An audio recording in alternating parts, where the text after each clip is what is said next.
Court is calling 2022 CR 9447 State versus Victor Manuel Mendoza. Can I have parties announce? Second Galloway for the state. Sharon Thorne for the defendant. And are you Mr. Mendoza? Well, I'm going to bounce down for a motion to revoke, please.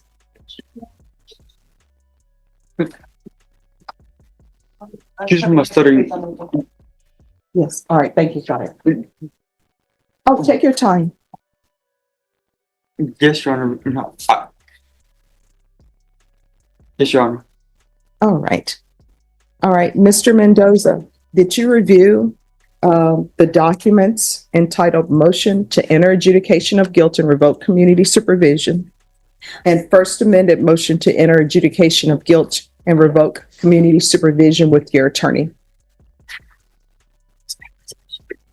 These two documents. Yes.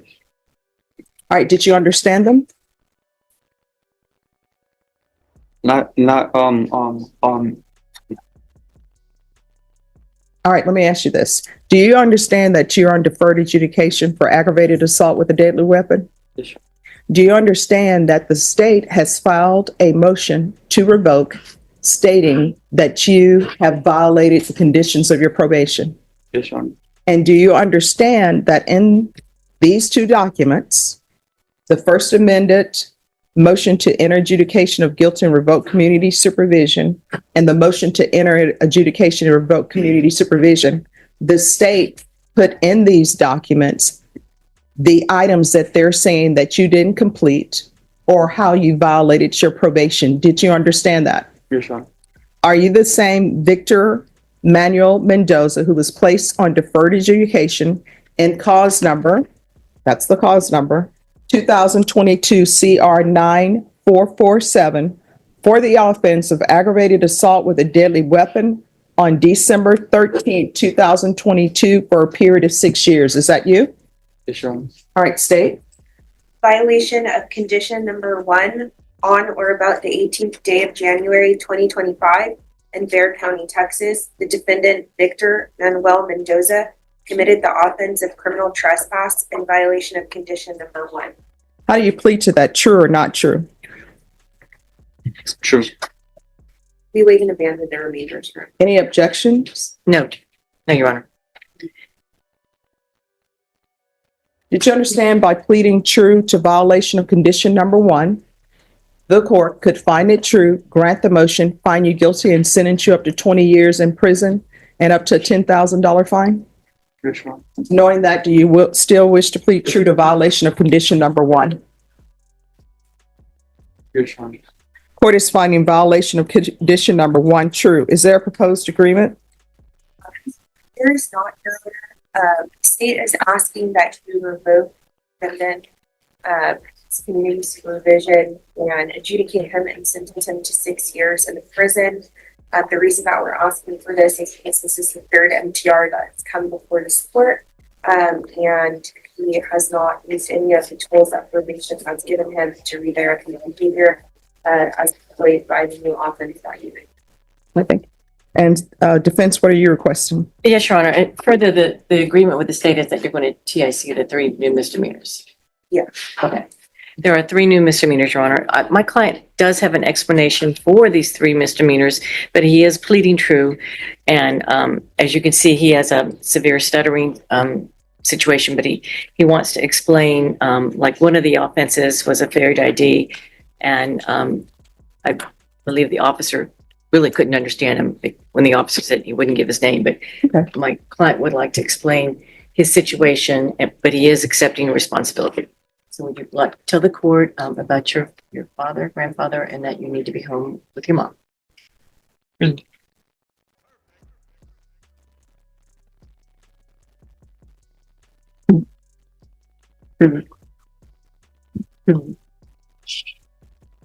John message. My stepdad was in another hospital. Yeah. My stepdad was in another hospital.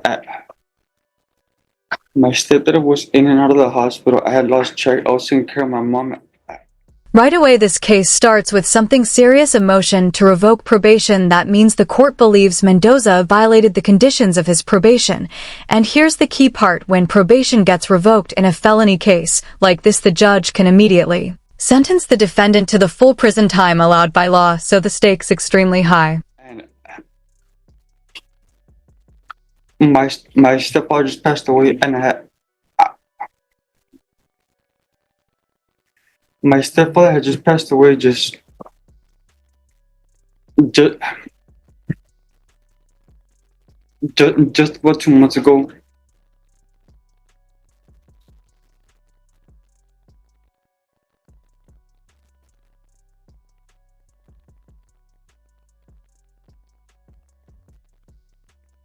Victor, can you tell the court, Well, if he's going to give testimony, I'll have him raise his right hand.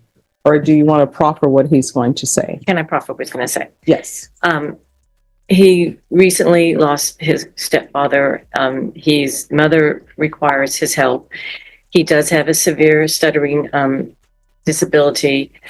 He believes that the varied ID was a miscommunication with the officer because the officer didn't think that he was answering his question. And you could see, Your Honor, he has a very difficult time communicating.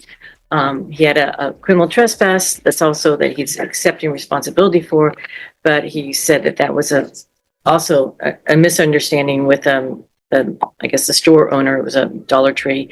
As you can see, Your Honor, my client does have a severe stuttering and communication issues. He does understand that this is his third MTR. He does understand that he is going to be looking at revocation. He is simply asking the court to show mercy on him as far as a sentence. I know the state is asking for 6. We are asking for less.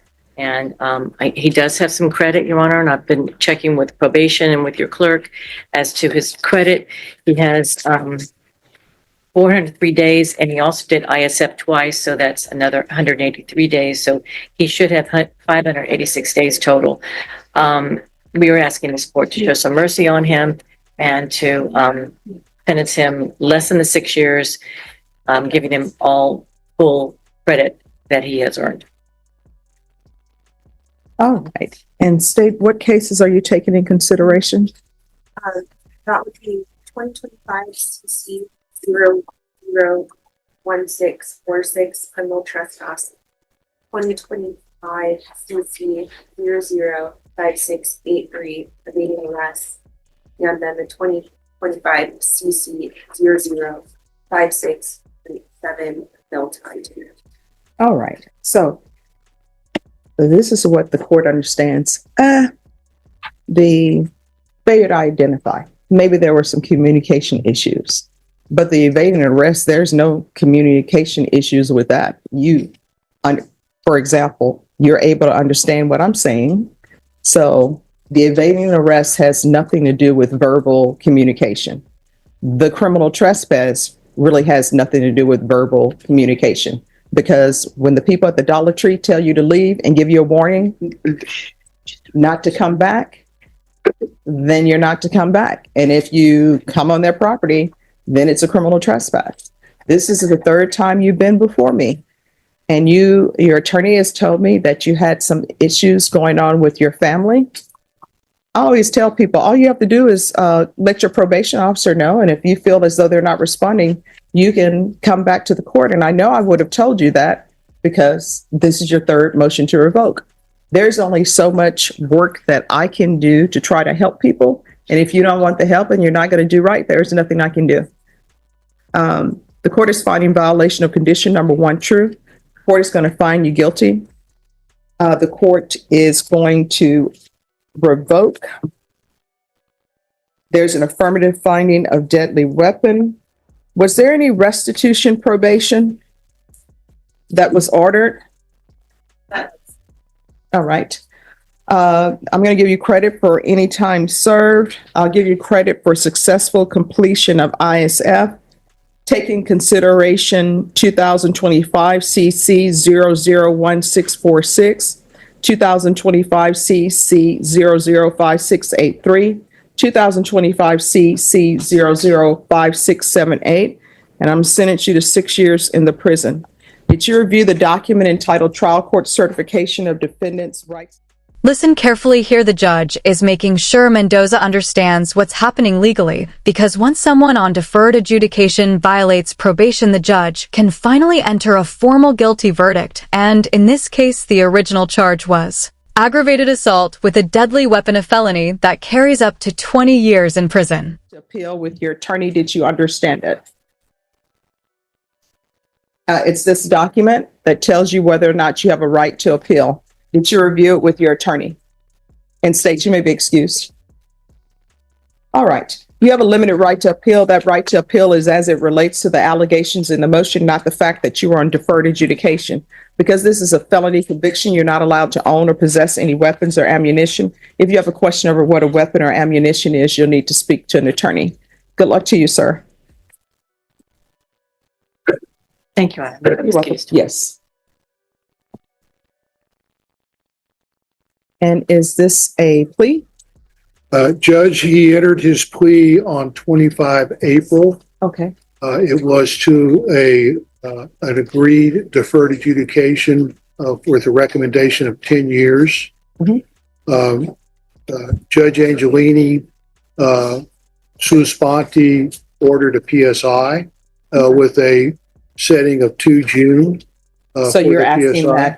that you're waiving the PSI? I would certainly like to waive the PSI, and also, Your Honor, Judge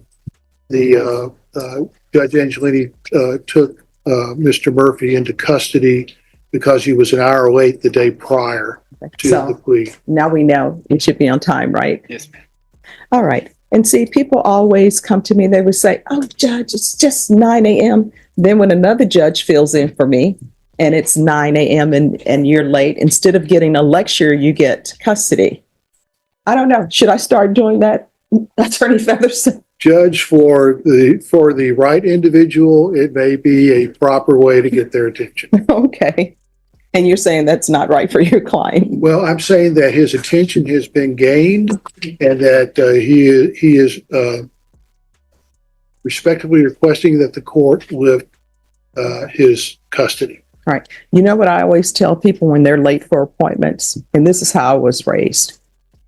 If you're late for an appointment and there's no emergency, like I'm not on the side of the road, I had an accident, or I'm in the hospital, what you're telling that person is, I have something that's more important than this appointment I have with you. That's basically what you're telling the person. This whole thing, I'm showing up fashionably late. No, that's you saying, I have something more important than to be where I'm supposed to be. So make sure you're always on time. All right. All right. The court is calling 2025 CRs. All right. And the Judge Angelini ordered a PSI, which would be your recall date of June 17th. Defense, are you asking to waive PSI? Yes, Your Honor, we are. All right. Any objection to the waiver of the PSI? Okay. So with regards to the plea bargain agreement, all right, when's the last time you had employment? 2 years ago. Can tell you a good reason.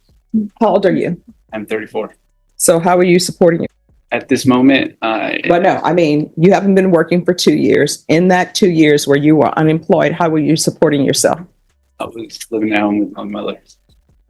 I don't understand why mothers allow this. So was your mom working?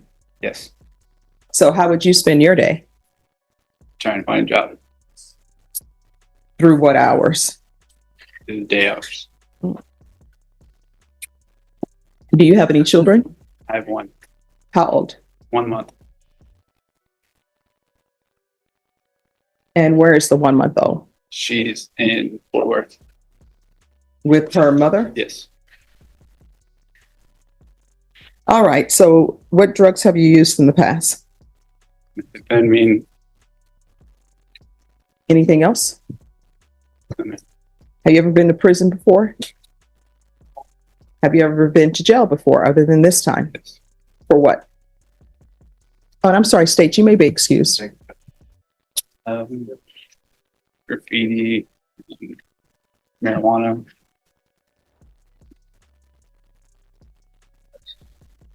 How far did you go in school? All the way to high school. Did you graduate? Yes. Now here comes the moment that changes everything when the judge asks true or not true. That's essentially the defendant deciding whether to admit the probation violation. And once someone pleads true, the judge usually doesn't need much more evidence to revoke probation. So this answer could seal Mendoza's fate. What are you planning on doing with the rest of your life? Being a father, And how are you going to accomplish that? like getting a job and take care of my daughter. All right. What's your dream job? Dream job. Mhm. Anything that can get my daughter to where she needs to be. Okay. All right. This is what the court is going to do.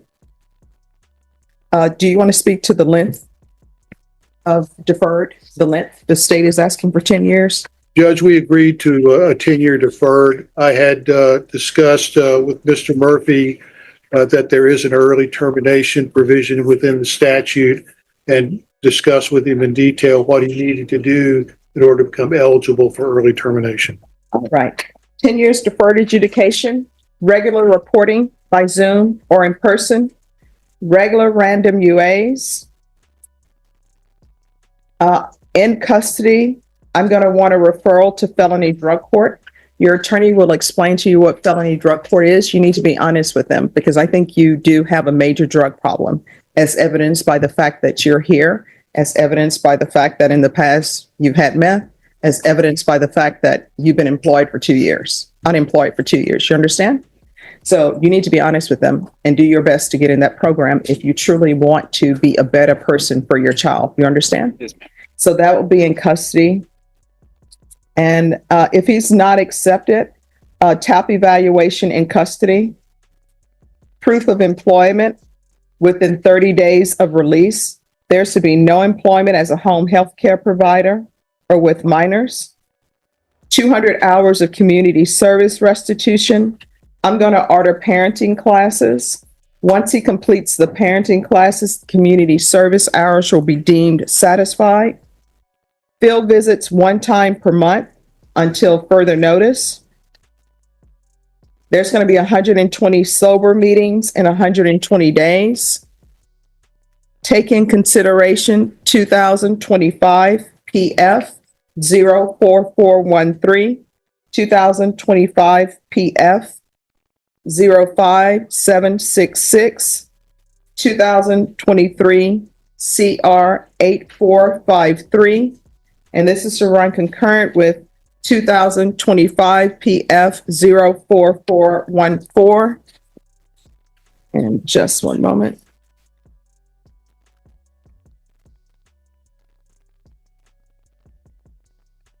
There's to be no contact with Robert William Shivers, SHIVERS, and no contact with Robert Jeffrey Gornato, GORNTO. And what's your mom's name? Diane Murphy. And you're not allowed to reside with Diane Murphy. Probation. Is there anything else? Tell Robert Gornato's last name again, please. GORNTO. And there's to be no unsupervised contact with minors. And CPS compliance if applicable. I don't know if CPS is involved or not, but if they are, he needs to follow their rules. All right, Your Honor. Probation, is there anything else he needs? Is there anything else you need from the court to be successful on this probation? Your Honor, may I ask you to reconsider a few items? Sure. If he's not allowed to live with his mother temporarily, he's going to be homeless. As he doesn't have any income, doesn't have any financial wherewithal to rent an apartment at this point. Would the court consider giving him a move-out date of 1, 2, or 3 months to give him time to get on his feet and obtain an apartment with some income that's coming in? Otherwise, it's really setting him up to fail on the 120-day, day-for-day and the other conditions that the court would like him to be able to accomplish. Additionally, Judge, we were here with Judge Angelini. The TAP evaluation couldn't be done before the 2nd of June because the lady that was doing the TAP evaluation also was doing the PSI evaluations. And that was the earliest she Well, had I on will her tell you, calendar. if he is honest with felony drug court is going to accept him. And if they accept him, he's not going to need to be there for the TAP evaluation. Okay, thank you, Your Honor. All right. So, Ms. Abrams, I'll allow him to reside with his mother, but after June 27th, he's no longer allowed to reside there. Did you review the document entitled Trial Court Certification of Defendant's Rights to Appeal with your attorney? Did you understand it and sign it? Yes, ma'am. Because it's a plea bargaining agreement, because I followed your plea bargaining agreement, and because you waive your right to appeal, you do not have the court's permission to appeal. You understand? Yes, ma'am. All right, we can go off the record. Let me just explain to you why I'm not allowing you to live with your mother after that date. Because you're an adult male, you need to support yourself. And sometimes it's a mother's love, and it's very hard for moms to do the tough love thing and give you deadlines. So I've just given you a deadline. Yes, ma'am. And whether you have employment or not, you're going to have to figure it out. I'll figure it out. Thank you. All right. In this court, communication is key if you want to be successful on probation. If there's an issue, let your probation officer know about it. If you feel they're not addressing it, you can always come to court. Yes, ma'am. Thank All you. right. Good luck to you. Thank you, Your Honor. Thank you. You're welcome. The prosecution just revealed something critical. This is the third motion to revoke in the court's eyes that signals a pattern, and when judges see repeated violations, their patience tends to run out quickly, but now the defense is about to shift the focus to something personal. Mendoza's struggles with communication and a recent family tragedy. This is one of the most emotional moments in the hearing. Mendoza is trying to explain what was happening in his life: hospital visits, caring for his mother, and losing his stepfather just weeks earlier. But in a courtroom, personal hardship doesn't always outweigh repeated probation violations. The question is, will the judge see this as an explanation or just another excuse?